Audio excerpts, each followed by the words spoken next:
Welcome back to another episode of Overrated Everything. If you're new to the show, this is the podcast where we get a guest on each week to discuss a subject that they feel is overrated. Yeah. Sometimes we agree. Sometimes we don't agree. A lot of times we disagree.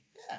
But we have quickly discovered that it is the podcast where your favourite actors, singers, celebrities, whatever, love to moan, and we moan with them. We all love a moan. Love it. We Can't get all enough of love it. a moan. Yeah. And that's the beauty of this podcast. People come on, have a little bit of a moan, and have some nice funny moments, and everybody gets a nice little podcast. Exactly. And if you do love what we do, you can sign up to our Patreon, which is www.patreon.com/overrated everything. That just helps us secure better guests and just have an all-round neater podcast. Yep. Should we put podcast down? Enjoy. Stick it on.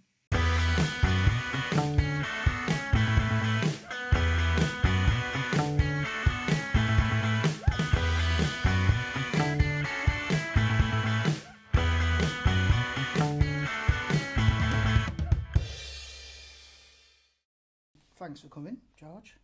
It's nice to have you on.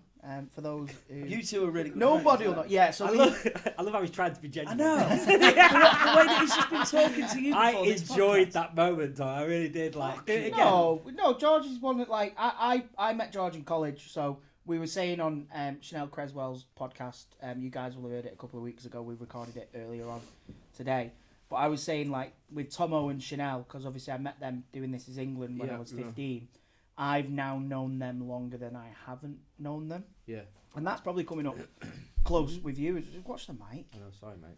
That's probably coming up close with you because we met at college at 17, 16. No, 16. 16, yeah. You were a little bit older because you were one of the dumb ones who had to do 3 years. failed shit in school and had to... Here it comes.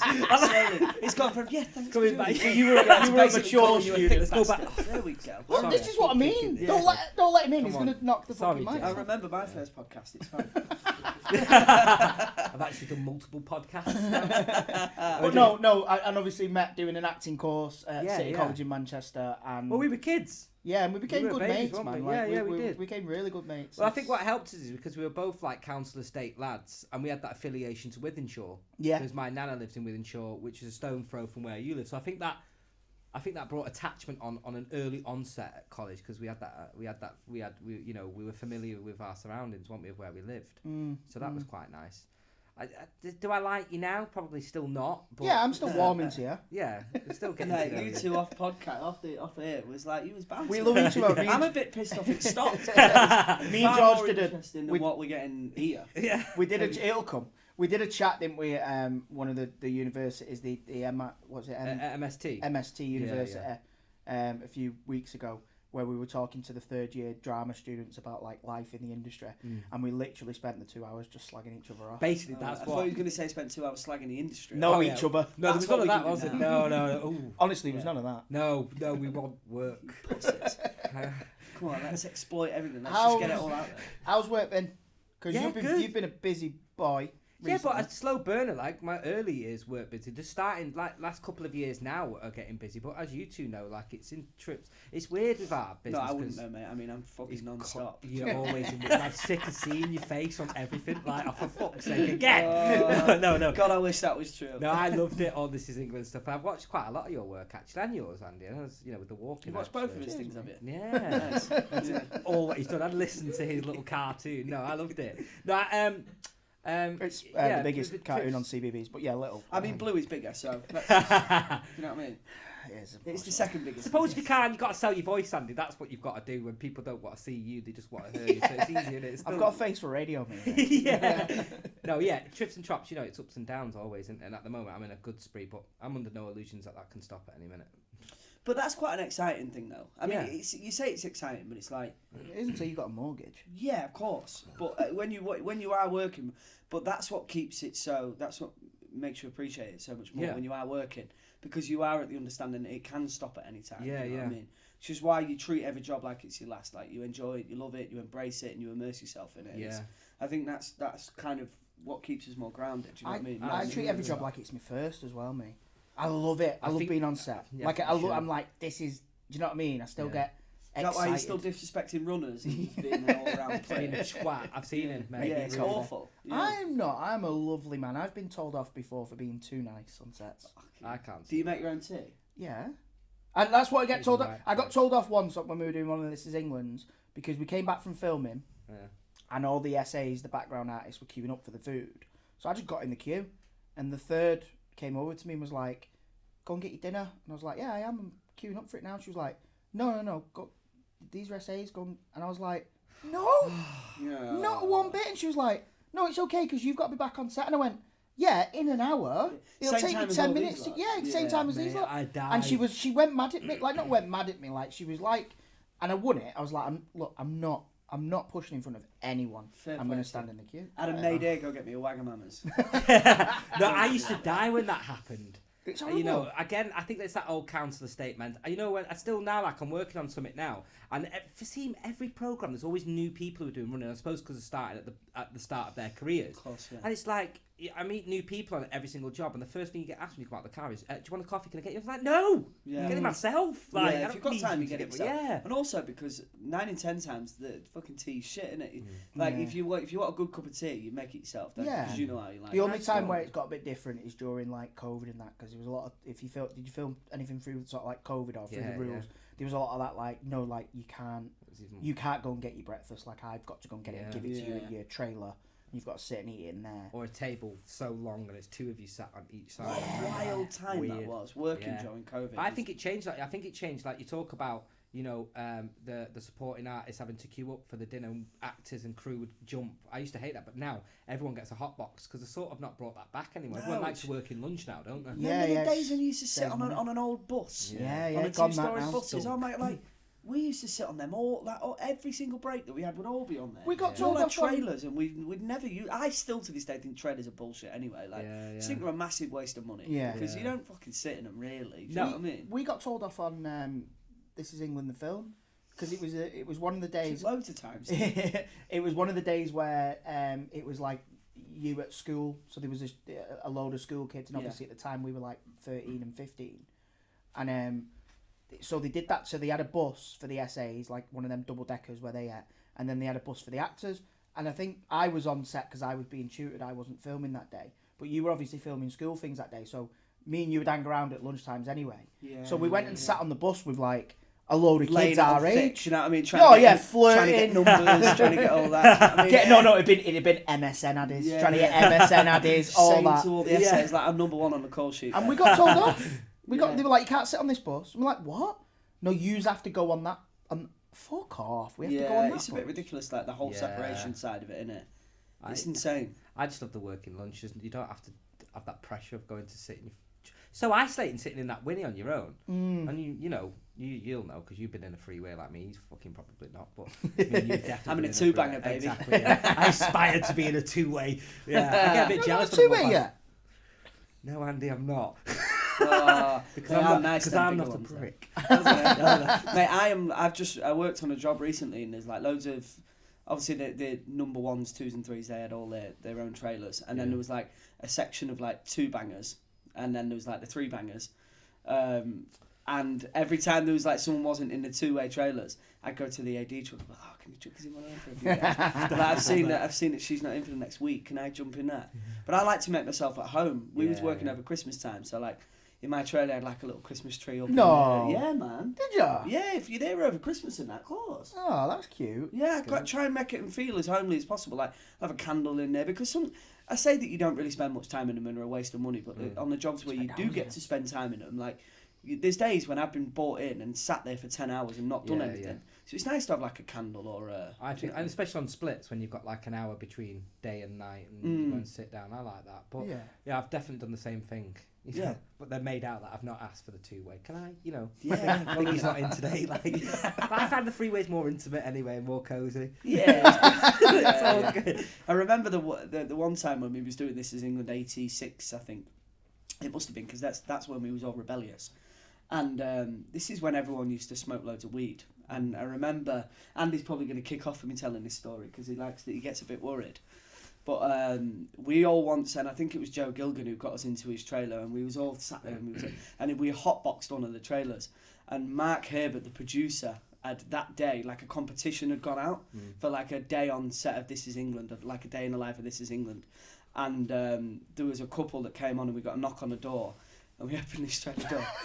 Plume smoke come out. We're all sat there like, alright. And then Mark sat there and he's like, obviously with these competition winners. But then I thought, that's what you want. If they want a day in This Is England, that's exactly what it was. You know what I mean? Obviously now we're all mature adults and we don't partake in those sorts of things. But we was kids, man. So yeah, we used to do all that. But I remember Mark Herbert, the producer's face was just like, oh God. I hate pooing in a Winnie as well. Do you? Yeah. Like, it's just especially in the freeway. You won't know, Tom. You know, but I do freeways, know. I've got this story on a series called Flack. I'm not going to say the actors, but there's two, like, one's Hollywood and one's they're both Hollywood actually. One's an Oscar winner, and they're both execs on the job. And because I came from Manchester, I was there for a week, so they'd done the costume fittings in the morning, so they brought me in extra early. So I was like, okay, brilliant. Obviously, I like to wake up and then be able to go to the toilet. You know what I mean? Have 3-4 coffees, a couple of cigarettes, and boom, I'm ready. So I said to the second, I said, listen, just give me 15 minutes. I just need to go to my Winnie. You know what I mean? You know how you have this secret code of poo talk on 10-1. Yeah, 10-1. Yeah, don't tell anyone. 10-2 minute. Yeah, and then they would answer over the radio. Tom, I was just gone 10-1. Like, so I go back to my Winnie, and it's like 4:30, 5 o'clock in the morning. Yeah. And I sit on my toilet, I'm going, next minute, like 5 minutes, some knock on the door, and I'm like, what? Anyway, there's a knock again, I'm like, oh, for fuck's sake. So I quickly, sort it out, flush it. The whole Winnie stunk of shit. Yeah.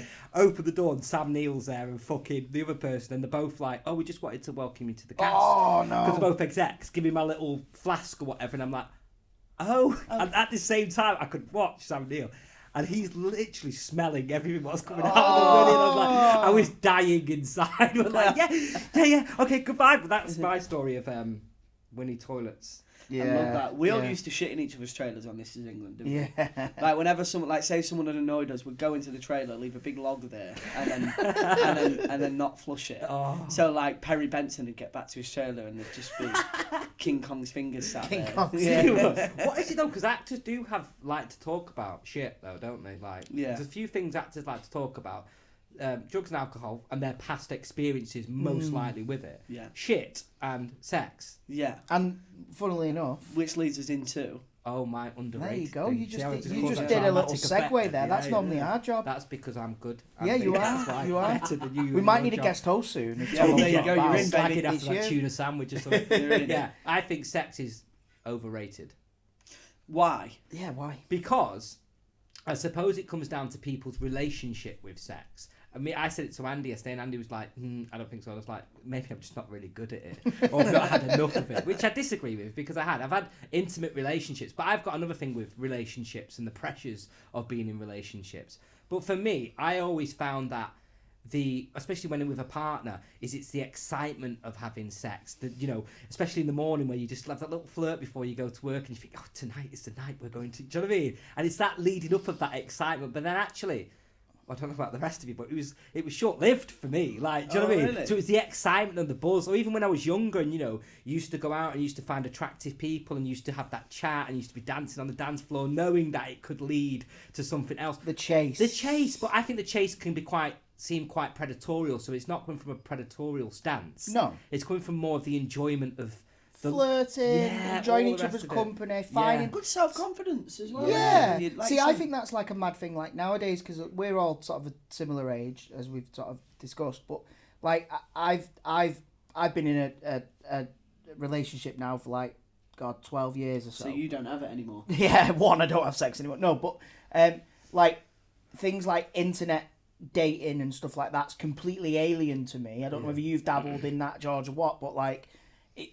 like that kind of cuts all that out. Like I enjoyed going out to a pub or a club or whatever, meeting someone, then meeting up a week later or whatever, and just flirting, becoming friends, and do you know what I mean? And then it progresses to that point, or it doesn't. Really. Where nowadays people just like literally message each other on what's it called, Tinder, and they're like, don't pretend you don't know what Tinder is. I've never been on it. I've never been on it. It was before my time. Been on it. Oh yeah, I know what it is. I just forgot the name of it. Yeah. But I find that rare and all that now, isn't there? And all that shit. There's all kinds. There's a few of them in there. There's all specific ones as well. There's ones like ex-forces. So like if you were in the forces or you were in the forces, you go on There's that. the actors one as well, isn't there? There's the one. Raya, Is yeah, that Is what that it the one? Raya, Are you on there? I tried. I couldn't. I've got no game me on. I can't. Oh, is I it? can't, So yeah, you have okay. to still message, but I find that Ray just a bit of a networking thing. Like, Yeah. goodbye. But like even with Tinder and all the rest, I always found it really hard to. You know me. I'm severely dyslexic, so I can't text how I feel or I think. I'm quite blunt in texts because that's the only way Well, I I think you can come across like that on text anyway, can't it? Sometimes you can. So I don't like it, but I think I've been lost in terms of like I'm 34, nearly 35, and still single. My longest relationship has probably been like 2 months. Oh, really? Wow. Yeah, okay. and I don't know why, but I've not been one. I don't know. Like you talk about this thing about they've not found themselves, which is normally a term what you use with young people. But actually, that's bollocks because you can be finding yourself up until you die. Of course, You know what I mean, We you spend still our are whole young life. as well. Like you say, you're only 34. Yes, That's I am. it's not. That's not old, is it? Do you know what Well, I mean? you've In aged the quite a terms bit, of but that's things. probably because you're married and got kids. Like a fine wine, me, mate. A fine wine. But yeah, so I don't know. Like, it's just so much pressure, and I think That's being, the key. There is what you've just said is pressure. it is. There's a lot of pressure on the youth. Can we consider ourselves a youth? I don't think we can go that far. No, but you know what I mean. On young people, there was a lot of pressure to get to a certain age, and you know, people are saying you need to have a house, you need to be married, have kids, and all this, and it's kind of like there's kind of a stigma to it, isn't it? Do you know what I mean? Yeah. And it's that needs wiping away because people are just sometimes happier by themselves, or whether they want to go out and go on these dating websites and just have one night stands. If that makes them happy, then fair play. Then Well, my mate had a kid at 55, and I just that's always the holding grace. Me thinking, well, yeah, I'm not too old yet. Do you know what I mean? no, of course there's no, not. there's no. I mean, obviously the clock ticks a little bit more. Unfortunately, if you're a lady, there's a certain age where it's a lot harder and sometimes impossible, which is isn't great. But for a man, like It can be but it's a culture aspect as well, because like most people who are like from the culture I'm back, which is predominantly a Muslim background, but Asian, South Asian or Arab, is like they're usually married by 21, 22 when they come out of uni. did you ever have? Because I know. I was asked at one time. Was you? I was going to because I know like because you had that especially a little bit when you were younger, don't you? I know you don't mind me saying, but like I remember like in college, didn't you have to sort of say that you were doing a different degree? Yeah. You were I had to pretending to be lie. like on a doctor's. No, business course. A business course. Yeah. When he wasn't, he was dressing up in drag with me and doing like Frick the Frankfurt. Opera and all that stuff. And he's like, "Oh yeah, telling me whoever it was, I'm doing a business course." I only know now. Oh yeah, they all know now. You turn up on Ridley and they're like, "Fucking hell." Yeah, no, they know now. They know. Yeah, they've known since I went to drama school. Yeah, obviously they're going to at some point. But so like obviously I remember you feeling that as not necessarily cultural pressure, but I know like that was a family thing. Yeah. But is there a certain cultural pressure there then for you as a Muslim man to be married Still at a young now, age? like there's not a week what doesn't go by when my mum asks me, "Oh, have you found anyone yet? Could you get them?" I'm like, "Well, no, I've not. Mind your business." Do you know what I mean? Like I've stopped that cycle of what relatives have gone through, and I've seen my sister, I've got nephew and nieces, and my nephew's coming up to 16, and there's that constant pressure of him now being, oh yeah, he's going to go to uni, he's going to get married, and I'm like, you'll get married if he fucking wants to get married, like, do you know what I mean? Like, I broke that cycle in my family, but I'm probably lucky because I'm mixed heritage, so there was some other influence in my life which helped me have that decision, but yeah, still, my mum's still got it instilled in her. She's asking me weekly, "Oh, you not found anyone?" I'm like, "No, fucking have a leave me alone." Not good if you keep asking. Yeah. I'm now not going to find anyone because of you. No, yeah. So yeah, there was that. But then also like, there was, I won't speak about here, but you know me personally, Andy. There's obviously other things about, me, what I was trying to figure out, and yeah, me actually living a lie when I was younger, and not telling people what I was doing in terms of where I wanted to be in my career. I pretend that was on business degree, and having to juggle that lie and having to undress from my blacks coming off the 197 bus and quickly nipping into the Farmer's Arms pubs so I could take off my blacks and put on my jeans. Because we had to wear tracksuits, didn't we, basically in college, so you wouldn't wear that at business school, would you? It wouldn't lie, But my mum's always had, because I got into acting when my dad died when I was 8 through drama therapy, so it actually landed by accident because I was quite a troubled boy in school. So therefore, it felt like the only way I could survive was. It sounds really cliche, doesn't it? No, it's fine. But it's the only way I could have an outlet. Still now, do you know what I mean? Like, so it felt right to me. But obviously, my mum knew that I was exposed to it at an early age because she used to pick me up from the drama therapy sessions, So but I don't think it came as a surprise. But yeah, living a lie for a long time. I'd say until I was 21. With the acting? With the acting, wow, until I that's went mad, to that. drama school. Wow, that's interesting. And are they proud of you now of what you're doing? Oh yeah, they love it. Yeah, love it. See, that's the thing, innit? Yeah. That's the thing. If you were kind of, trying to make it in London and doing the odd little fringe show and stuff like that, they'd probably be like, "Come on, George, get a well with the relationship now, get a real job and all that." But the fact that you're doing, some great TV, some not so great TV. Can we talk about just ever so quickly what you two were talking about off camera just a minute So ago? yeah, so for Don't expose me like that. For It's a the bit of a viewers conflict. out there, we were just chatting. So obviously, like I say, me and George have known each other since we were 16. We love each other. We're dear friends. But we have a very Tom and Jerry style relationship. Yeah, he's jealous of me and my looks. That's So it. basically, George was in it was a great ITV That's show not what called you said. Ridley. That's not what he said. Overselling it now. That is not what he said. Stop George trying was to act in- like a nice guy. George to was in a people. TV show called Ridley, and basically, Did you like when- that TV show, Andy? it was all right. I said that earlier. It was all right. What episode was your favourite, Andy? I've got halfway through episode 2, so Ah. one. No, it was a good show. And basically, where this joke comes from, if you fucking let me get to it. Basically, obviously after Ridley finished, then I was in another ITV show called The Walk-In, and there was a review in one of the newspapers that said it was singing the praises of The Walk-In, obviously Stephen Graham, myself, and it said, like, The Walk-In is that good, it almost lets me forgive ITV for making Ridley. Oh my And I printed it off the next day, and I wanted to Absolutely give him. humiliated me. Film that big on my camera. I hate you. I hate you. What was your reply? What you said to them? No, I'm not going to say anything. The only thing I'd say Take is, the fucking moral high- moral we high got ground. better viewing figures. Thank you. Yeah. I love it. But the thing is, though, like that's the thing, though, because like that's what spurs me on, through college. Me and George, he Always. wouldn't admit, he No. wouldn't see it now, but me and George were very much the bigger lads. We had a fair few big lads in our college year. To be Yeah, fair. but me and you. were quite Yeah. big. But we were openly like, we'd call each other fat, and it's always been that relationship with me and you We where still now. we slag each other off, but we genuinely Yeah, I love think each that's other. healthy though. You have that. Yeah. Sort. I think some of my closest friends are the people that I'm most ruthless to. Yeah. You know what I mean? If I ring him, he answers the phone, "Hello, fatty," Yeah. and that's like, sweet, okay. Hello, I can't fatty. call him that anymore because he's lost loads of weight. I've not put weight on, and you've lost loads of weight, but you've also put weight on. So we're both Is that like a back to backhanded compliment there? Give it, take it, give it, So take we're it. both shit square like one. Fucking okie dokie Yeah, comments. so we're both back at square one, Andy, but it's okay. It's all right. We'll There's get still there. time. We'll get The, there. the thing is you've both got great ITV dramas under your belts. Yeah. And you both should be very The shit thing is the belts don't fit anymore. We're going to cartoons now. Hey, Speaking. don't mock them What is cartoons. it? Do your voice for the cartoon. No. Yeah, go on. I am Go not on. a performing monkey. Go on, No. I'll pay you for it. No. I You'll auditioned pay for it, me but I for didn't it. get it. Did you Did not? you No. audition for it? Yeah, for for Carrot. part? Oh, for Carrot. Ah, nice. I did Okay. not get This the is job. wild. good part as well, What are you Carrot. talking about? Oh, You don't mate. watch Sweet Of Potato? course I haven't. I've read the book Ah. for my little boy, but I haven't watched it. So I but- play the character of Yeah, Chili. that's exactly the reason I I won't can watch see you it. as a chilly Andy, actually. Yeah. Go yeah. on, show us I your... base it on my 3-year-old because he's got a hot temper. Like obviously he's a chili, Yeah. so he's got like Go on, do the his kind of voice. talking line is, "I am not happy." There it is.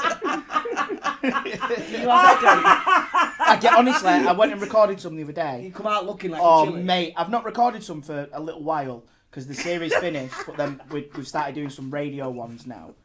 And What's it? I was in there on Monday this week, so 2 days ago, and my head was killing. Really? Oh, because what I did, I need to take my glasses off for this.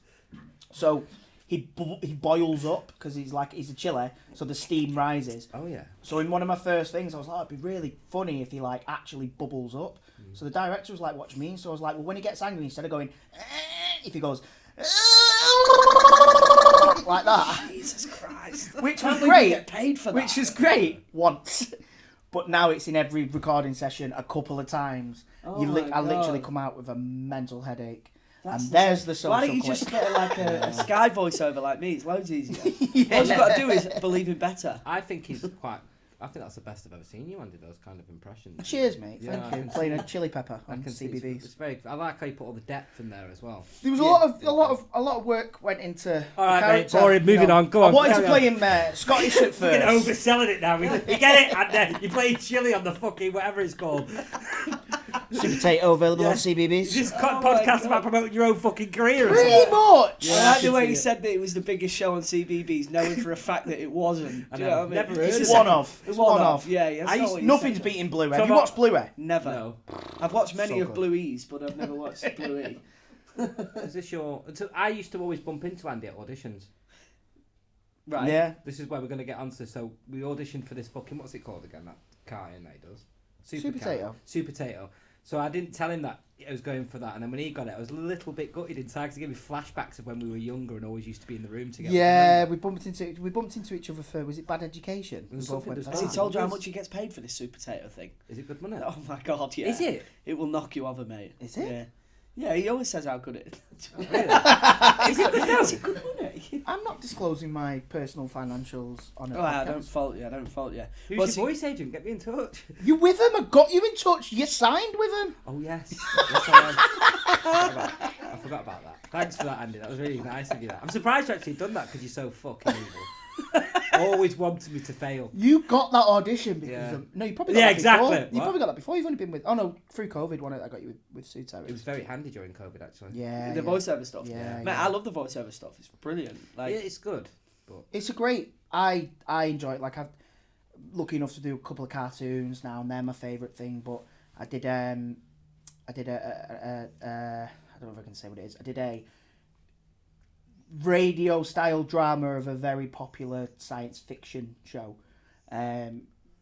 recently, and that was good fun. yeah. I'm a big fan of that science fiction show. Yeah, like, yeah. Is it and Doctor was Who? good fun. I cannot confirm nor deny if it's Doctor Who. Right. Okay. ooh, that's quite. I think the voiceover stuff's just like it's so in and out and dead easy, isn't it? Yeah, it is Yeah. easier, They're especially brilliant. doing your wardrobe as well. Yeah. Even better. Remember that time Do I what rang- in your wardrobe? It's great. Remember that Yeah. time you'd been doing a few voiceovers once, and we've done it to each other loads of times. Like I remember walking into a hotel in London and then hearing his voice going, "Dairy Lee, feed the fun." And he He's texted going, me. and I rang him and I was like, "I've just heard your voice on the TV," and he went, "They only paid me until September." So he rang his agent and he was like, "Oh yeah, we've invoiced for another X amount of money." I was like, "Well, Brilliant. you owe me money then, and otherwise you never would have known." Yeah, I think that was through COVID again, and it was about 4 years since I'd done the advert. Easy could have been, yeah. And they just obviously went, well, we need a Dairy Lee advert, put that one back on. Those big. Did you do an audiobook yet? Yeah, I don't like it. Mine tried normally it, I had to boring walk now, out. aren't they? Yeah. They're long. Yeah. They're long. God, mate. I'm not a big fan of reading out loud. Like obviously scripts and that. I was That's gonna say, basically that's our literally job. your job. Yeah. I like books. Like, do you know what I mean? I'm very stumbly with books and stuff. Like, I read with the kids at night, and I stumble a bit there. I don't know why. If I do daft voices and that, it's fine. But like when you're trying to, like, if you're doing an audiobook, I found it. I was stumbling. I was adding words, So yeah, taking yeah. words away, missing ands and stuff like that. Do the kids like your Super Potato I show? bet the sucker. Yeah, they fucking do. Yeah, sick they of really fucking enjoy hearing it. it Yeah, now. Oh, yeah, really? yeah, Okay. yeah, yeah. So what is it? Is it like one episode a week? Do they like religiously watch it or? I play a BBC iPlayer, like drop to load, chop it on in batches. It's Right. on CBBS every day. Do they Like, get you to do the voice? Yeah, sometimes, but my character's not in the books. You see, Ah, he added him in. Have you But seen? I always do the voices. Have you got with your little one? Have you got that Oi Frog, Oi Cat? No. Brilliant book series. Right. And I've got 3 voices that I do for the cat, the dog, and the frog. Nice, I like that. Yeah, and they Have you love that. seen that video of Dwayne Johnson, The Rock, and his daughter? And Oh, he's yeah. he's saying to her like, "I'm Maui from Moana," and she's like, "No, you're not, Daddy. No, you're not." And he's like, "Yes, I am." Yeah. And she like he ends up and he does the rap. Have you seen it? No. Oh mate, it's Cute. mate, so that's adorable. Cute. That's Yeah, cute. but she doesn't believe that her daddy is Maui Yeah, from yeah. Moana. That's cute. Yeah, it's I like that we're having that with our kids, and George had it with his family. Our kids are going, "Is that you?" And his mum's going, "You didn't do a fucking business, did you? You're in that? Fucking You're in lying Midland." bastard, yeah. Different dialogue as well. Yours is sweet and cute. Mine's just toxic and fucking. Anyway. But So I bet going your back kids are to- fucking sick of hearing about Super Potato, though, aren't they? A little bit. My eldest got to come and have I couldn't get childcare for her one session, so she came and like had a day like in the recording booth and stuff, like watching how it was all made, which was nice. But then I kind of felt like I was sort of ruining, destroying her childhood in a little way, because it was like, oh, we're gonna go Disneyland soon, and then she's like, but none of that's real, Dad. Do you know what I mean? Like, there's that element to of save going, yourself yeah. £5,000, mate. So no. Yeah. kind of I self. know you love a bit of Disneyland, you Love don't? it. Yeah, I always Love see you on Disney. Disneyland, yeah. Yeah. Told you, mate. Always see me Super at Disney. potato. I was cashing in. Super potato pays well. You get free tickets to Disneyland as well. Me and mate. Mickey are like that. Oh, Oh, I love you, Andy. Do you ever get free tickets to CBeebies Land? Now you're on CBeebies' I've not yet. biggest I've show. not yet. But Alton Towers, if you're watching, I'm available to come and go on the Well, you're on roller coaster. CBeebies' biggest show. They haven't got any rides there yet. They will do, I reckon. Do you reckon they'll have a chili ride? Anyway, this is George's podcast. Sorry. Yeah, well, We've we've turned it on to fucking me. Andy for all the time. Like, I'm sick of is it. I it? don't know anything Yeah. about it. Slagging off sex, you know. I know I like sex. Well, do you think it's overrated? No, Well, it I is. suppose that's For the me, thing. it's It can be overrated and it can be I still much enjoyable. prefer the stuff before sex, and that's not just pissing about with each other. That's I think it's a chase. It's not even a chase. It's the thought of it, and the drive through the day, knowing that possibly It could come out. the excitement of are we not. That's when we was in a relationship. Is it? We're gonna do it. You know. That's... But then the opposite side of that, when it doesn't happen, it's horrible, isn't it? You're like, oh, yeah, but then you I live thought it was another going to be day. today. But You live another day. It's the like, chase it could be continues. tomorrow. It's like winning the lottery, isn't it? Do you know what I mean? It's so weird. When you said about the subject, I was like, well, it's hard. It's difficult for me to talk about because I've been with my wife now for like 14 years or something. So like, and Andy's just touched on it a minute ago when he said about like dating or like using Tinder and things. I've never really been on a date in my life. Really? Not really, because I was with my ex from 14 to 18. So then I got with my now wife like when I was 18. So we've never really done the dating aspect of it. It's kind of like it just happened. Do you know what I mean? Well, when he said about, I don't, but then I thought, well, sex to you is going to be completely different than it is to me. Yeah, we make love. Yes, that's Yeah. the difference, yeah. Yeah. No, it is. And I think that's the thing. Like, for me, like, again, I get what you mean, because when I was younger, you know, you'd have like one night stands, you'd have, you know, small, quick relationships and stuff like that. Yeah. But then, yeah, like there is a point sometimes, well, a lot of the time, like when I have sex now with my wife, where it is making love. Like that's a phrase for sex, you know, making love or sex or coitus or whatever. But like Coitus. coitus. Coitus. The like making love and sex are two very different things, I think. Do you know what I mean? Yeah, Sometimes yeah. we'll have sex, sometimes we'll make love. Yeah. What about drunk sex though? That's the best, isn't it? I have had drunk sex. I didn't like it. Oh, well done, you. Really? Yeah, I did. Yes, I have had. Oh my god, it's my favourite. Really? Yeah, I love it. Yeah. I don't know. I'm not a fan of it. Well, I'm not a fan of Did it alcohol. go I am a wrong? fan of alcohol, but not a fan of alcohol. Right. I'd like to speak about alcohol. Yeah, you Yeah, yeah. take it away. It's my podcast, Andy, not yours. Alcohol. Yeah. Well, since we've spoke about fucking sex and alcohol for me is a bit like sex. It's overrated because it costs you when you drink. Do you not think? It's brilliant at the time, but then it can cost you, especially now we're getting older, it costs you so much. Yeah. Not financially, but do you mean just like Well, mentally? it does financially, in terms of your time. Yeah. So, like, if I drink now, I'm written off for 2 days. Yeah. And even if that's 3 pints or 8, Yeah. I'm written off. There's going to be a downfall to your mental health, downfall into your finances because you think you're mega rich when you start drinking. You want Yeah. to be the big person and Oh, yeah. go cash. Oh, well, you know what I'm like. I used to do that every time I got a job. I'd go into my local and I'd be like, right, who's having shots? Yeah. And then the next day I'd be like, oh, I'll just put like 400 quid behind a bar there. Yeah. So I think those two things together are probably not a great idea for me because they're both just overrated. Yeah. Yeah. I get like that now with alcohol. The older I get, it's kind of like it's almost not worth it. But then I think without alcohol, and I'm not glorifying it in any way, but for me personally, like the amount of good times I've had. Yeah. Whilst being out, and not just because of the alcohol, but like being out and having fun, and you sort of like you free, you let yourself go a little bit more, and then I don't know. I just feel like I've had so many great memories whilst I've been drunk, just as many being sober. But I think without like a festival wouldn't be a festival without alcohol. It just wouldn't be the same. Yeah. Have you ever tried that? Have you ever tried? Because I did it a few years back. I was sort of, I was struggling with drinking. Not to like, you know, I wasn't like an alcoholic or anything like that. It was what I was drinking. Basically, I started drinking gin, and my reaction to gin is it makes me depressed. So it made me a horrible person for a little bit. I was very depressed, very what's the word, paranoid. Yeah. And it just didn't make me a night. Anyway, so I tried to just give up outright. Okay, I'm not going to drink for a bit. I'm just going to drop it.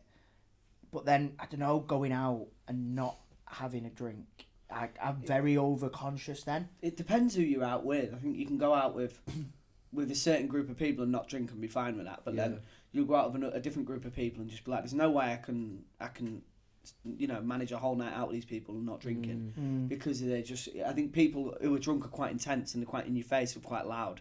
So if you're not drinking, then it can be a bit like... For me, I'm conscious. I'm like, I want to go and dance, but I can't really dance. I think it's about breaking that cycle, though. Again, like, it's part of our development that we go to the pub and we have a drink. We've done it since we were young, so therefore it becomes habitual to us. I'm speaking like a psychologist now. It's all right. The glasses sell it. You like the glasses, don't you? Very Freudian.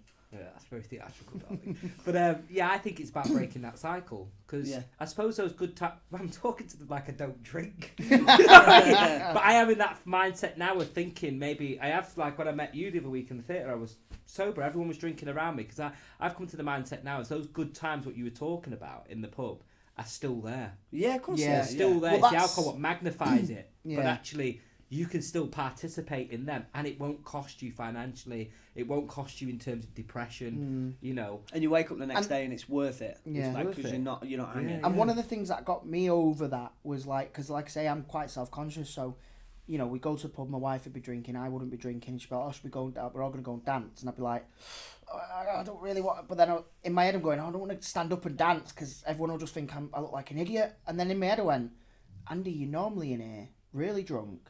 Dancing on the tables. Yeah. Sometimes you've took your top off. Like, if you're up there now having a little dance, no one's going to give a shit. Yeah. Do you know what I mean? This is probably the sanest I've seen you. No one's going to look at you and go, oh, look at him dancing sober. No one gives a shit. Nobody knows. Like, that's the thing. But it's like your body. Like, I wouldn't be able to get myself up dancing if I was sober. But it's just about, like, not wanting to. I don't think mine doesn't stem from what everyone else is thinking, but it's just like, if I'm sober, I don't really feel like dancing. Yeah. Whereas if I've had a drink, I'm a bit more, I don't know, just a bit more loose. What does it do? It just elevates you, doesn't it? It just stops all your inhibitions, doesn't it? Do you know what I mean? Like, inhibition, is that the right word? Yeah. So, like, you like, say, when you're sober, you go... massive release of endorphins, isn't there? Yeah. Well, I think that's what it is, yeah. And adrenaline and all these... Yeah, it's an adrenaline, isn't it? It's just, I don't know.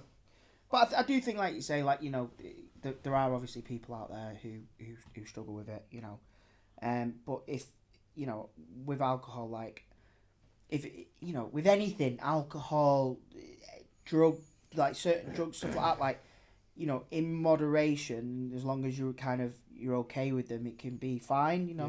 Like I do now, like on a Friday evening, normally my mum will have my two girls, and me and my wife will like nip to Tesco or the local shop, and I'll get a couple of cans of like bitter. I drink bitter now, because I'm a bitter man.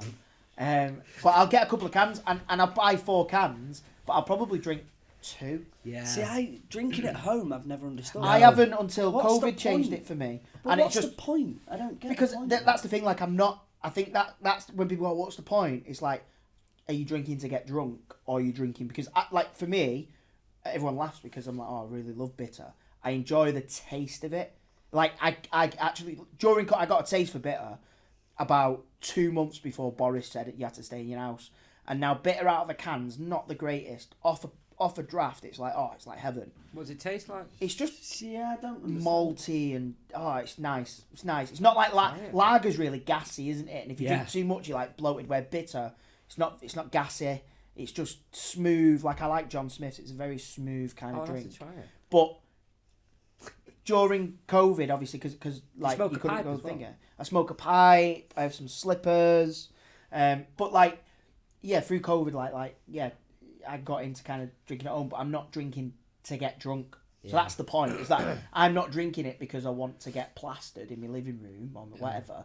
I'm drinking it because I quite enjoy the taste. And I've lived in my house for probably 8 years, and I've never sat and watched the telly and had a beer. Not once. No. Really? It's just something I've never ever thought about doing, because I associate having a drink with going out and letting loose and having fun, being loud, being annoying, having a dance, and just, whereas sitting at home, I just don't think it I don't know. I just don't. So I just Goes it's hand just in never hand. really been. No, I'm the same. I wouldn't want to drink at home, but I think my affiliation is when you. Well, I've changed my mindset on alcohol now. When I'm going out to celebrate and go out and I want, because we do like to get pissed. Some of us go with that determination. Is we're going out to, but if I go to the theatre now or on holiday especially, I don't drink. So I want to enjoy my holiday. I want to go walking and seeing what's about, not be there hungover and just thinking about when's my next bit or when I can go to bed. And even sometimes when I go out now with the purpose of going to the pub with my mates, I use that placebo effect and have Guinness Zero or like alcohol zero. And I mean, you hear a lot more. Yeah. You're more I think having kids did that for me. It's like we've just been on holiday and we didn't drink and we had such a good time. Yeah. And like you say, you don't wake up in the morning feeling like shit and like you can't be asked to do anything. Yeah. You wake up feeling fresh and it's just an all round better feeling. I'm enjoying now the older I get, and I do think that's from having a kid. Is like on a weekend, I'll get to the point where I've had 4 or 5 pints and I'm feeling a bit squiffy. Then I'll go, right, okay, well, I'll take myself home now. And I'm getting really good at that. And then waking up on a Sunday and being able to take my little boy walking or going to the beach with him or doing anything, just having fun with him, which I think alcohol, like you said, on the next day can have that knock-on effect. Right, you are.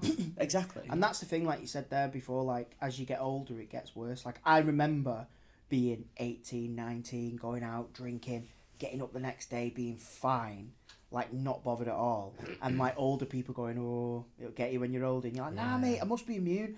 Do you ever remember your first hangover? No, Mate, I remember my first mine. one. I was filming some pilot for the BBC, and we'd all gone out, all the cast, and we'd got really drunk. And I was staying in this hotel, and it was like back in the day before they started putting plugs so you can charge your phone next. You know, some of them hotels that don't have plugs next to your bed. So I had to plug it on the other side of the room. So obviously, like, set me alarm, like, filming the next day. It must have been like 6. Set me alarm. I woke up, fine. My alarm's beeping. I got up to go to the other side of the room, and it literally felt like someone had just ran at me with a baseball bat. I think I sat down for a minute and was like, what is... I still to this day don't really get them that bad. I only get them like I think an hangover is only as bad as you let yourself feel. Like if you wake up in the morning and go, oh, I feel like shit, I'm just gonna mong all day, get some greasy food and just sit. Whereas if you get up and go, right, like on a Sunday, I love taking my little boy swimming. You know, if I've had a few drinks, I'll take him swimming. Bosh, get in the pool, you're out and you're sound.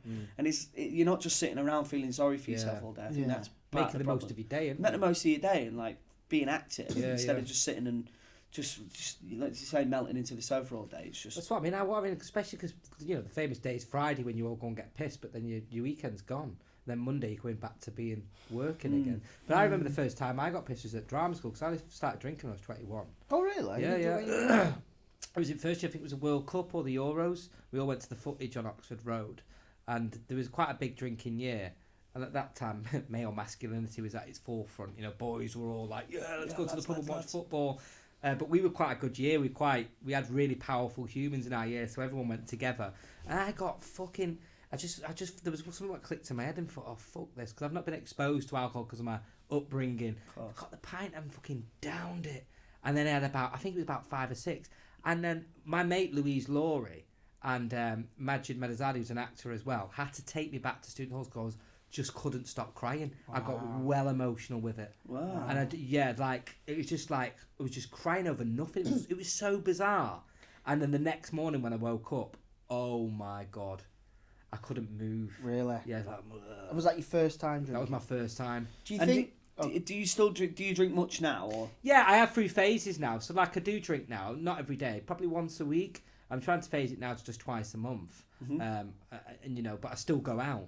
I still go to the theatre. I still go out, on a Friday and Saturday and meet my mates. But I just try and switch it up now and go for dinner. Yeah, sit and actually have conversations. Do you think that might stem from that first experience of it though? Just that when you said the first time you got levered. Because I went to London after that and done quite a lot of plays in London, and I just found that quite toxic in terms of alcoholism because. Theatres in London, people do a show and then they go to the bar, and that's the pattern what people have. Yeah. you know, all year round. Same with filming, isn't it? Most people, should we go and have a drink after film? It is, yeah, but I think people have got better. Yeah, it's only. I think that's only a younger. I think that was only a younger generation thing. I think now as an adult, I don't think I never drink if I'm working. If I'm working the day after, I will never drink. Yeah, now. I've stopped. And I think a lot of actors are now like that, aren't they? Yeah, I think so. I think it's becoming diluted out, and Yeah, you know, you can't get away with it anymore. well, I think the pandemic changed it because Do you people were having to film but Healthier. not allowed to socialise Yeah, afterwards. yeah. You know, I very much like doing jobs now, especially if you're in apartments. Oh, I'll cook tonight. Yeah. Like that. Doing Oh, like I a little fucking love it. come dine with me. Yeah, man, mate. love So stuff it's like that. private, it's intimate, like, and there's no pressure. Like, people can just be themselves. And actually, it's not about the booze. We all talk about work because obviously we have to stay connected, but then we bring our personal lives in, Of course. and we cook good food. But for me, drinking is just not good for mental health. You know. Do you think going to the drinking? Just interesting what you said then, because I had a different sort of upbringing. Like, alcohol wasn't ever really kind of. Like, I remember, you know, being on holiday at probably about 10, and my mum like letting me have like half a bottle of hooch with my cousin or something like that. Do you think like that might have, because obviously you just said like you first time you really had a drink was like 21. Yeah. Do you think that kind of changed it? Because then you kind of got to. Did you feel like you had to kind of get it out of your system? Then? Absolutely. Do you know what I Yeah. mean? Like me at 21, I'd had, you know, I mean, I wasn't drinking from 10. I probably started drinking at like 15, drinking in the parks with friends, and then going to the pub at say 17, 18. Yeah. So by the time I was 21, I was probably, I got with my wife at 21, so I was kind of sort of winding it down a little bit. Yeah, yeah. God, Have I've our seen odd you in nights. Sankey's in Manchester probably. Well, 4 God, years not ago. all the way wind Levered down. with your top off. Oh my god. But do you think God, that... you put such a barrier up for this podcast. It's mental. Honestly, running around in Milan half naked. That's what I mean. Do you know what I People mean? I give them Italians what they want. Do you know what I mean? People Put need to stuff- hear Milan what Fashion a prick he Week. is. Imagine you Yeah. in tight like Yeah, I but can't so do you imagine feel like you him had to get it Sankey's. all out of your system at Yeah, that I- age because you'd not done it? No, I think absolutely. I think it was just like a late development. As you probably talked about being on the field at 15 and 16 drinking Lamborghini. You probably still do now. Yeah, if you get the chance. Yeah, if again, Spinning round. I was going to say drinking it spinning. Yeah, yeah. Oh, what a mad I know. So time. I think it was a new thing. So I went through a phase of like, oh my god, I've got to give this a go. yeah, and I did. But now, Well, it's because it's sort of it's English British culture, isn't it? From a young age for everyone to go down to the parks and have a drink and do this and it was sort of like it was almost expected of most of kids my age around where I lived. It was like if you weren't joining in with everyone you were sort of an outcast, if you like. Yeah. Do you know what I mean? But George was that outcast. I was yeah. on that. but I think it sounds like George made sensible choices. He did. Yes, He I did. did. Be Andy. like George. Yes, Andy. This is finally somebody who I've met who agrees with me. Andy. I understand it fully. I could Yeah, teach you no. a lot. Yeah. You know.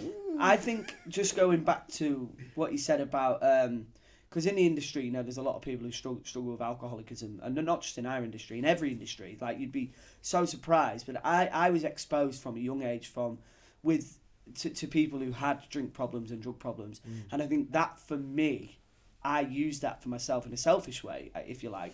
Like I've gotten to points where I've been drinking a bit too much, and then you use these people as examples who are around you who struggled with alcoholism, and you can almost go, well, it almost as a you use them as an example and go, well, you can look where they are and look at their struggle, and it almost just sort of balanced me out, if you like. Do you know what I mean? So it's kind of, I used that at a young age to make sure I didn't go down that path. And I think the thing is with alcohol and drugs is you've got to have a relationship with them.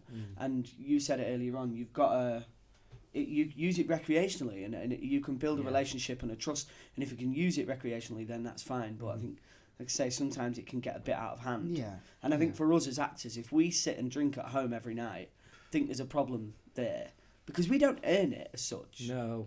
And actually, it just become, when we're out of work, that would become quite a... Yeah. That's dangerous when you Yeah, think about at what point do you feel like throughout the day that you've earned a beer? I'm like, Yeah. if I haven't done anything, I can't go, right, I'm going to have a beer at 6 o'clock, or sit and wait for an acceptable time to have a drink, because you've not really done anything work-wise, or earned a beer, as you like. Do you know what I mean? But I think, I just think it can be a dangerous game when you're drinking every day at home. Oh, absolutely. And that's good that it's become like observant, that you seeing people and using them as an influence to go, actually, I don't want that in my life. Mine was really what started it for me was a weight loss. 'Cause I used to be 24 stone, Wow. and actually when I lost 12 stone, I put another 2 stone on, but that was a pandemic. Everyone fucking put weight on during the pandemic. Fucking hell. But How did you lose the all that postman weight? put weight off during the pandemic. How did you manage to lose all that weight? Just through diet, just lifestyle changes? Dieting, yeah, more. I'd say like I've gone back to PT now, and I have a great PT. But he's the one who changed the mindset on alcoholism for me, which I'll get to. But yeah, I just purely through diet. 90% was diet for me. Changed calorie counting. Doesn't work for everybody though, but it worked for me. Yeah. Going on a high protein diet and just watching what I was putting into my body. But like in terms of drinking now, I'm able to say actually no. In terms of earning it, if I'm on what 1,700 calories a day for my body. That's what I've been fucking scanned to say that's what I need to go into deficit. But if I'm going out on Friday, in 2 weeks' time, I'll start to save 100 calories a day. That controls it a bit more when you go, actually, I've not earned it. Yeah. I need to earn it that way psychologically, where it's not going to throw weight on my body, or into my arteries, and cause me to go in surplus and put weight on. Yeah, but you can do that. You can save your calories, or you can go in a calorie deficit from Monday to Friday. Yeah. And you can, I don't know, say you can accumulate. You've saved it if you wanted to save 300 calories a day or whatever. You can get to a weekend. You can do that in a night, easy. Yeah. So all the week, I found pints, I do that. I work hard through the week with my exercise and calories. Then I get to a Friday and Saturday and just chuck it all back in my body again. So I'm never going to get anywhere. Do you know what I mean? It's kind of like. And those couple of weekends you do go in surplus, you'll start to drop some kilos. Yeah. Of course. Quite smart, the body, really, when you think about it. Yeah, of course it is. Yeah, but I mean that's not. Sounded like a fucking doctor or something like that. I listened Quite to smart, the body. Really, there's a really isn't good it? podcast which you should listen to with Stephen Bartlett. Have you seen it? Yeah, With that professor. The CEO, the director. Yeah. There's one where he's got this professor of, I think he's a professor in nutrition, and he talks quite cleverly about the body and how scientifically. He actually disagrees with calorie counting. Really? He said you should calorie count, but everyone's different. You need to get your body scanned to see what figure out. what your where people I think deficit do is. generalise it, where you actually need to go on a scanner and see what you weigh and all that kind of stuff, and what fat and muscle mass you have, rather than putting your details into a computer. You need to know your muscle mass and all that kind of stuff, and your fat mass and your fucking artery fat and all that shit. Anyway, but that's a really good podcast. Yeah, it's interesting. Cheers for advertising of a podcast. Probably better than yours, Andy. Yeah, I think it's interesting that, but that's not to say that people who are working, digging up the M62, or people who are, working in the pissing rain all day, they want to get home and have a beer. I get that, because there's been times when I've worked, doing normal jobs, working in factories or doing this, and it does get to the end of the day and you think, oh, pop to the pub for one pint, and because you've earned that beer, do you know what I mean? I do get that, but like mine on a us Friday. as actors and stuff, I like people, especially when I'm not in work, I'm like, you don't deserve a beer. You've not done it. Yeah, but then it depends then, doesn't it? Because then you're putting a pressure on of like, oh, I can only drink when I deserve it when I work. Like mine on a Friday, I'm like, oh, okay, not got the kids tonight. Me and my wife. I guess as a chill. parent, you do earn a beer, yeah. You go, oh right, okay, I'm gonna have a can or two. Do you know what I mean? Don't put. I think putting the pressure on and then going, I only deserve it when I'm working.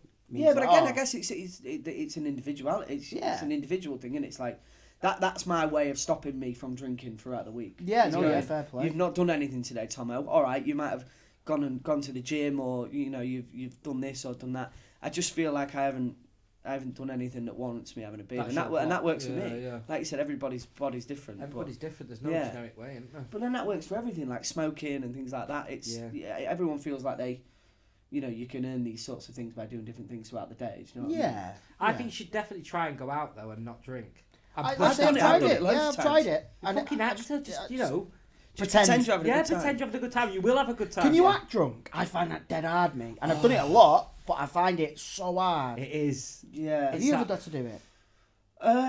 Mainly on This Is England, but we we was always same. pissed. Yeah, so we never pretended. Dad dancing comes Yeah. Or then I always start I've not had to swearing, but I don't talk like that when I'm drunk. Do I?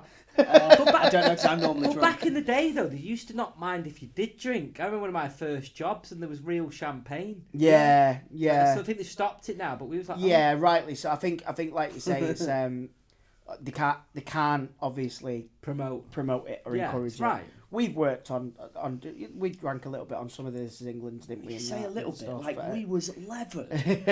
Remember when we was doing the scene with in the woods with the pagan thing on? I think it was 90. Yeah. Oh my god! Like I was levered. So Like woke basically, up from work with a hangover, and I'm like, was last night a night out? Or was it work? I don't. it was quite a know what's night going scene, so we all knew that we were going to go and do it. It was night shoot. So we all got up, didn't we? Because we were staying in a hotel, and we were all like, so it was like me, you, Soccer, Chanel, Danielle. There was a few of us, and we were like, should we have a drink? Can we have a drink? Like, but then we were all in our early 20s, but we turned into teenagers. So we all then were like, you know what, fuck it, we're gonna drink. So we all went into the shop below the hotel and bought like bottles of Fanta, bottles of Coke, and bottles of vodka, and like poured a bit away and poured it in. So we had like drinks. Weirdly, then we we was were all just sunset with 2 litre bottles of Coke, like it was normal.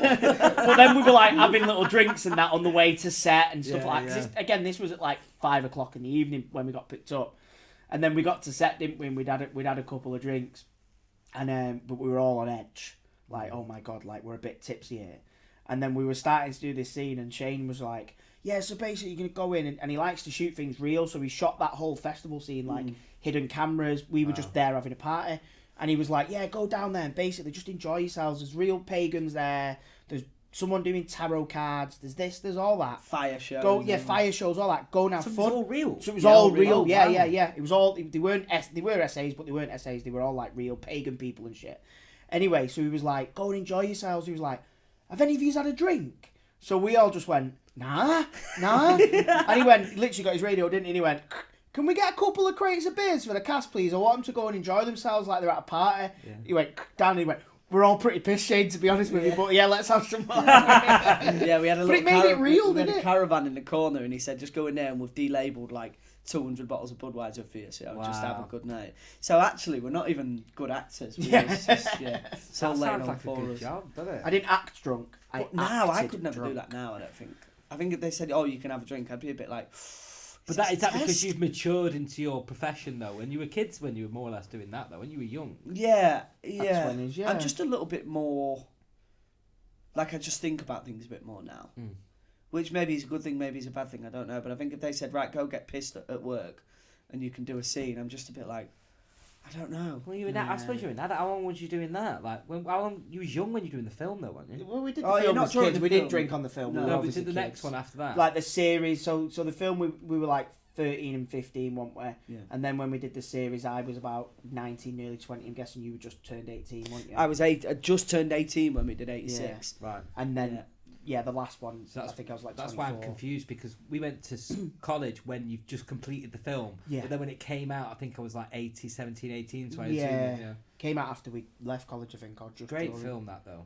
Cheers, mate. Great part of, like, great British... I don't want to kiss his ass. So No, yeah. I'll Kisses. direct it to you, So, yeah. yeah. I was the lead anyway. Yeah, just so he look was away, just an Andy, extra just in the look film. away. Yeah, I just thought it's great. Yeah. It's like a British cult hit now, isn't it? Like, it's gonna go down in history, isn't it? Oh, I don't I know. remember when he came to MMU, like, and the two boys in there was like, oh yeah, oh my god, he's from This Is England. I was like, mate, you're fucking 19. What do you know about This Is England? Do you know what I mean? It's weird. Like, Yeah, I find it weird that when like there's kids nowadays at the age of like 10, 11 going, I've seen that film. I'm Yeah. like, what? Why are you watching Yeah. that? It's wild. Anyway, enough about us. But you said before we came on that like you want massive on social media as well. Oh, I hate social media. I have a toxic relationship with social media because I'm private on everything, and I just don't like. I've got this massive thing with privacy and I had a full-on meltdown like some years ago when I was supposed to go on a training course, and you had to put in your passport thing, and you know I hate the breach of my privacy. You know, details, and I just think social media and Instagram and Twitter. You're allowed to say the. Oh yeah, it's not kind of podcast, is it? Fucking hell. Are you allowed to say what? Twitter? Yeah, I don't know. I just don't want to, you know. Anyway, fuck it. Edit that bit out. It's just a breach of your privacy, isn't it? And it's such a pressure. Like, I know 99% of the people that I follow and following me on social media, and that's a choice because it's a private life. And I think for us actors as well, social media can then take you into celebrityness. And I've just spent And also so much... help your acting career. Well, I without disagree. that. It's a mad Well, world, yeah, isn't people it? do say that, but I'd hate for me to get a job on the back of it's not the kind of actor I want to be. And I've got lots of friends who are profiled like all of us have in this room here, and I just watch that they can't go to a restaurant and chill, and you know they're constantly conscious about, oh God, you know, something's gonna happen, or someone's gonna put something on social media and or Instagram, or if you put something, you can't be yourself on Instagram and Twitter. You always have to double think, oh, is somebody gonna think the wrong thing about it, or I can't put a picture of me pissed out of my head in a fucking bar or something because the sun or the mirror. I'm not at that stage, but I always constantly think about that. I want to capture moments of it to be private with me. You know, but do you not like because there is that side of it, but then like I've got a Facebook account that is like I've probably got 20 friends on there, and they're the people that are like my closest friends and people who I've got an interest in knowing. Do you know, you're on there, aren't you, mate? You're on there, aren't you? There you go. Oh, yeah, everyone's on it. Jamie's not. It's not that private. No, but what I'm saying is I find that handy for like I've got a niece who's. She'll be 13 now, but like she's putting things on there with her and her friends, and I quite like seeing what she's doing. Is it? Yeah. Do you know what I mean? And I quite like seeing what my family members who don't live in Grimsby. I like seeing what they're up to. Yeah. Kind of, there is a world in which if you can manage it, it can be quite good. Do you know? Yeah, what I mean? I just think it frightens me. I don't really. I don't know. Yeah, it's when you let it in a bit too much in it, and then, you know, like you say, people, like I've always said this, like, it's crazy that, like, certain people are cast due to their number of followers and stuff like that. But that's always been a thing.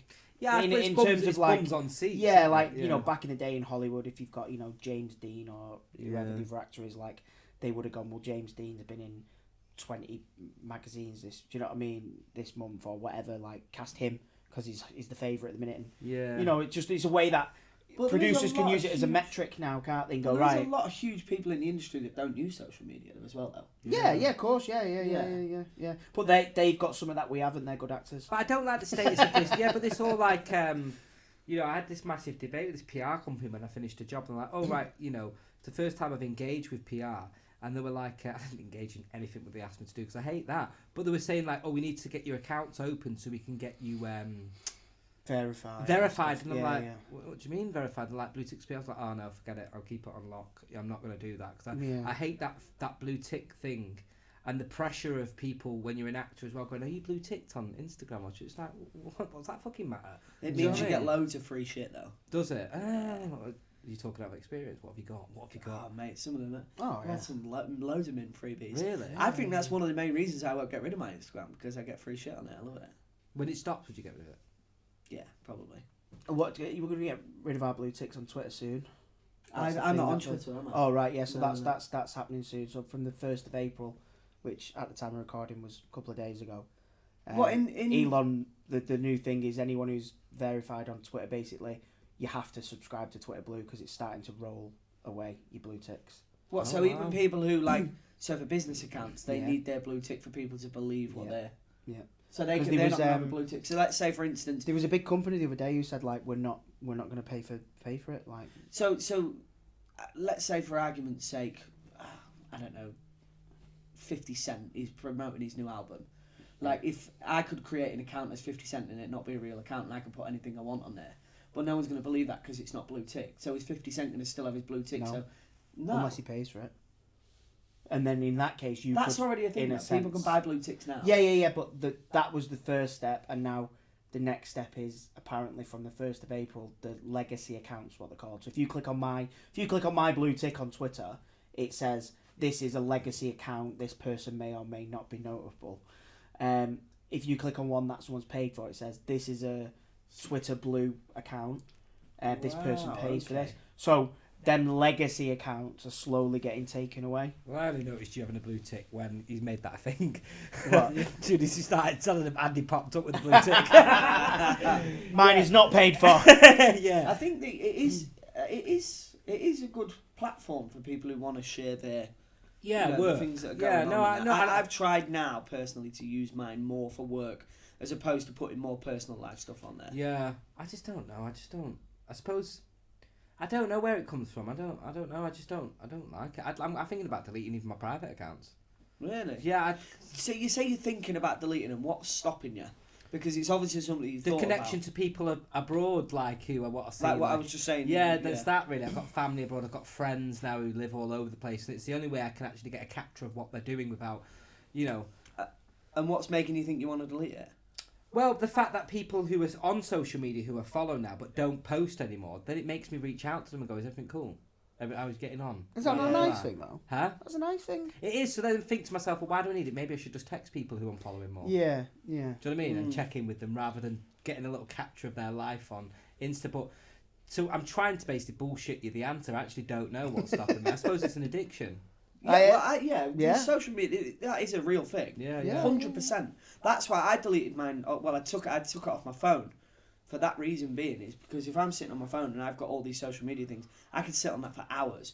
Whereas now I've just got my Instagram on my iPad, so if I need to post anything for work, I can just do that, put it down, and not think about it again for the rest of the day. That's nice. Do you know what I mean? And but that is just because it did become an addiction for me. Yeah. Well, phones are an addiction for Apple have just completely took over our lives when you think about it, haven't they? Going on a different thing, but I listened to another podcast on Stop promoting. No, but I'm not going to say the people's name. podcasts. And they were basically talking about in terms of phones, like to wean yourself off it and have like 2 hours a day and 1 hour in the morning, 1 hour at night, and actually the psychology of putting your phone in a different room when you're giving it a rest, so it's not at reach or you're not looking at it. Weird. I'd like to just come away from a phone. Yeah, I've started doing this new thing to get me away from a phone. It's called my Xbox, and it's really What do working. you do? Just play my Xbox for a bit. Really? Yeah, just go on my it? Xbox. It's still substituting for something else. But it is true. I'll be in the DMZ, but I Yeah. will not be on Facebook. The second this podcast finishes, the chances are we will all jump on our phones. Yeah, Just to see what's going on. I know. I've thought of it a few times. Oh, who's messaged me? Yeah. I've had Yeah, that yeah. little. It's like having a cigarette, isn't it? It's like. Oh. Yeah. But then again, part of our, and I don't know, I can't speak from any other kind of experience, but like part of our lives, our livelihood comes from that. What do you mean? You're sat there now, and your agent could have just messaged you with an offer, Yeah. or I know. yours could have. Yeah, but that offer will still be there when you get home on your iPad. Yeah, Or it on your will, laptop. but like, do you know what I mean? Like, there is that. I know the addiction obviously there, and it's not the same for everybody because not everybody's in our industry. But like, I'll see my agent ring, and I'm still like, ooh, you still go, But oh, what what's you're this? doing is making an excuse Yeah. for what is clearly an addiction, Yeah. and that's what addicts do. They make Yeah, excuses. that's true. I am very much addicted to My my mate phone. Yeah, Majid, that's I text my 100%. mate Majid in London. Sometimes don't get back to me 48 hours. He says, "Oh, my phone was in the drawer." Like, how do people Who do says that? that? He's made it. Well, My you- mate you've got- Majid, yeah, but yeah, it changed for when he Are had you a sure son. Majid likes you? No, he's mad about it. That's best man at his wedding. Yeah, like Sounds like Majid. yeah, but Fucking hate he's got you. all the blue ticks, like fucking hundreds of thousands of followers, but he don't care anymore. He's like, no, I want to envy- live life. I envy that. I think that's a great. You way. don't know how he's got there, but he's done it. But I Ed think him and his Sheeran partner did done the it same, together. didn't he? Ed Is Sheeran he had a full year off his phone where he just didn't do anything. Because not to drop names, but I worked with him during his during his phone sabbatical, if you like. And yeah, he was just like, he just didn't have anything. He See, said, I've never heard of this. Tomo told me. I just think it was his excuse not to give Tomo his number. Tomo's like, really enjoyed working with you, Ed. Yeah, me too. Can we swap? Oh, man. I'm off my phone for a year, doing a sabbatical. Next thing he puts a video on Twitter. Yeah, well, I met this actress on one of the other jobs recently, and I think she's late 60s, and she has a phone, but one of those old brick phones, which Oh, has yeah. no email. She fucking looks at her phone. I said, well, how do you know if you get email? She went, oh, that's got my computer. Like, at Yeah, night that's old once at school, home." isn't it? I Like, couldn't wow. understand that now. Love to have that mindset. Yeah, I would. Yeah. I remember that at the beginning, like beginning of our kind of Right. acting. Like you'd have to do that, go on your computer and that, but that soon disappeared, Do didn't you it? remember having to knock on? Knock on for people. Yeah, on for these people kids as well. won't do it anymore. Yeah, will yeah, they? yeah, yeah, Even yeah. I did that when I was on the way here. Knocked on. I text you saying I'm here. I didn't ring a buzzer or anything. No on the doors. Yeah. Oh, I yeah, text him yeah, saying, yeah. oh, I'm outside. You do that, don't you? Yeah. How we've banged texts to each other. Like, I remember kids going to knock on friends if they weren't in. You'd go back the next hour and you'd do it an hourly Yeah, thing yeah. until they fucking were in. Because it's in a sense free now, isn't it? Even like when we were kids with phones, like text would be like 20 odd p.